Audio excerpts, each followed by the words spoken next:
All right, fellers. So, it's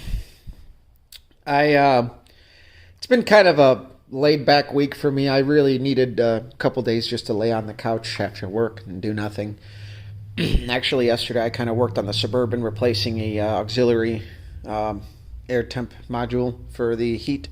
I have heat, but still not a few functions, so there's something else wrong with it. Halfway there. Either way, I came out here to at least take some bare measurements of what we got. So you can already see the weather we're having right now is creating a lot of condensation. So we got just a little bit of very, very slight surface rust on the crank nut that wipes right off. So I have to measure, I'm going to measure the rod journals, main journals. I'm going to take this off. I'm going to measure the bores. Actually, I'm not going to measure the bores. I'm going to measure the piston skirts, and compare it to the bores for our piston wall clearance. And then I'm going to go ahead and torque down all the rods with bearings in them and measure that out, and compare it to our measurement of the crankshaft, and then kind of get that ready. And then I have to remove all of the piston rings from the pistons. I have to put them all in the top, second, so that way we can measure our ring end gaps. And I have to figure out what I have to go online and figure out what Hastings recommends. Always go by what the ring manufacturer recommends.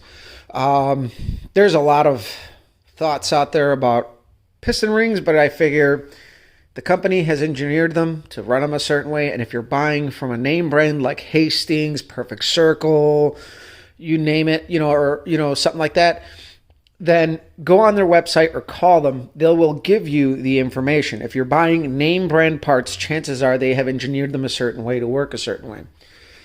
So we have to do that. And then once we get all that figured out, we can degree the cam. So the goal is that hopefully by this weekend, I can be ready to degree the cam. And really from there, it's just going to be assembly. And there's a couple of things.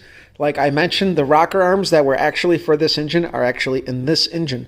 And I have to figure out what we're going to do about that, because we don't have rocker arms for this. And I do have rocker arms for this, but they're not what we need, because they're 7/16 stud rocker arms. These are 3/8 like the Fords, for the smaller Fords at least. So I'm going to get to it. I'm going to measure it, and if I'm going to get a couple things here, and I'll show you guys a couple points as I go along. There's a couple of good things here. Throughout these videos, if there's something you guys want to specifically see of me assembling it, then I'll share with you guys. There's a lot of better information on the subject from professionals, so I feel like for me to go in depth, it's really, I don't know. I wouldn't call it counterproductive, but there's certainly a lot better information out there that I'm just kind of showing you what I got going on as I'm moving along here, because there is much, much better building info out there than what I'm probably going to give you, because whatever I tell you is going to be consent. You better get some consent. No, but it's going to be condensed a little bit, and it's going to be broken down in my layman's terms. So I'll let you guys go. All right, guys. So I got the crankshaft out. I got it on my bench, and still got to measure it out. But a thing to remember, when you use something like a girdle, if you're going to studs, if you're going to use straps, it's going to change the way it loads the bearing caps. So you have to use that when you measure your vertical clearances, which is the main measurement you're after when you're measuring your main bores with the bearings shells in place. So because of the way that the bearings spread out, when they squeeze in, the sides are always going to be wide, top and bottom are going to be tighter. So we might just be able to get to the center one.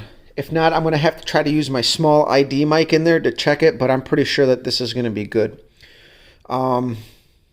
He used King bearings, which I've used them in the past. I really like them. And I actually think he took my suggestion on those, because I just had started using them at the time when he started building this. So I'm going to torque this all down to spec, and then from there I can start checking that and the bores and the crankshaft. Sorry. And So over here, I wanted to show you guys, I got my half-ass table laid out with all the tools I need. I just bought this torque wrench, so I'm actually going to get to use it on this engine. I've been meaning to get my other torque wrench recalibrated. I get it recalibrated every couple of years. The only thing I use my torque wrench for is engines, so they don't get beat up. And I always return them back to zero on the click type. This is a beam type, so it's just a really nice piece from Matco. They had it on sale, and I traded mine in, and nice new piece. Now time to upgrade all of my measurement tools, which they're going to get there. But for now, I got my 2 to 3 micrometer, my 3 to 4. I got a valve spring tool. I am going to pull a couple valve springs out of the heads to check a couple things. I got my degree wheel, piston ring compressor. I also actually got my piston ring pliers because I have to remove them. And there is a tool for that. And I got my speed wrench, bore mic, dial calipers, dial indicator for degreeing the cam. I got this is the ID mic I was telling you about. I might have to measure the center main bore with the number 3 with the thrust bearing with that. And so I figure I'd show you guys that as well. But from here, I'm going to go ahead and torque these up, start measuring a couple things. I got a couple of notes to jot down because, again, this is like from blank to me. I actually think out of the corner of my eye. This is what I was looking for. Paperwork. This is for 7/16 main studs. Perfect. I thought I was going to have to look this up online. Out of the corner of my eye, I saw this. Boom. 3 equal steps to 80 foot-pounds. So you divide 80 by 3, and that roughly is what? Like 23.35 or something. So, well, it'd be 23.47, whatever. So that's what they mean by that. But I found that. That's awesome. So I'll let you guys go, and then when I get to a good phase, I'll show you guys again. Well, we were going to get somewhere with this today, but I kind of am dead in my tracks right now because I measured the main bores, and I measured the crank journal. And the crank journal, I compared it, I did everything. It comes up to 2.249. And the ID of the main bores with the bearing shells in there, I only have like half a thou to 3/4 of a thou clearance. So it's very, very minimal. Unless these bearings really got that much of a taper inside of there. Again, I have to talk to my buddy and see if this was a line hone with the studs and the girdle. Because again, as I mentioned earlier, that will change the spread of the load on the bearing cap. I did do a little bit of reading on some of the Mustang sites with guys building strokers. And there's some differences with bearings. There's a certain size that guys shoot for when they do the main bores, when they do the line hone, and the crank is bang on at 2.249, which it's a scat crank, and so I believe it's like 2.249 or like 2.2488 or something. It's somewhere around there, usually according to guys running this scat kit. They're usually pretty close. So the only thing I found is that guys are running an undersized bearing shell. Apparently it's a kind of a common problem when guys build strokers because there's a specific size that they shoot for when they do the align hone. And I don't know if the shop measured the crank and the bearing shells and machined the cranker. This is kind of a mystery to me because this kind of ended up in my hands after it had been sitting for a while. I don't know the specifics, so I got to talk to my friend and see exactly what was done because we might have some problems here. And I'm just trying to make sure, so I went back and I double checked, and I know that my I even checked with my dial bore gauge. So what I was doing was I figured out that my dial caliper is at 2.249, and I stuck the bore gauge inside of there, and I compared that number, to the difference, and I subtracted the difference, and I added the difference to that, and it comes out that my bore gauge with the little extension I put on there comes out to 2.26.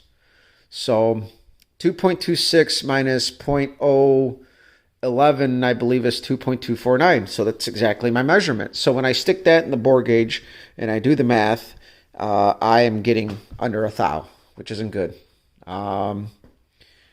Ideally, the tighter the main bearings are, the more concentric everything has to be. It's going to be less forgiving. So think about it this way. In the machining process, it has to be spun, right? So that crank may have just a little bit of run out. That little bit of run out may get ground into the main journals. Not a lot, but there might be some, right? The tighter that clearance is, the less forgiving that out of roundness that, it's good. It's not going to be as forgiving. It's going to beat up the bearing. So from what I've gathered, what I've read over the years is that if you go a little bit wider, it's really not going to affect a whole lot, and it's going to be a little bit more forgiving. So it's tighter than I want. I think I would want this around 2. Again, looking it up online, most guys err on the side of caution and they go around 2. Some places are saying 1 to 1.5 is fine.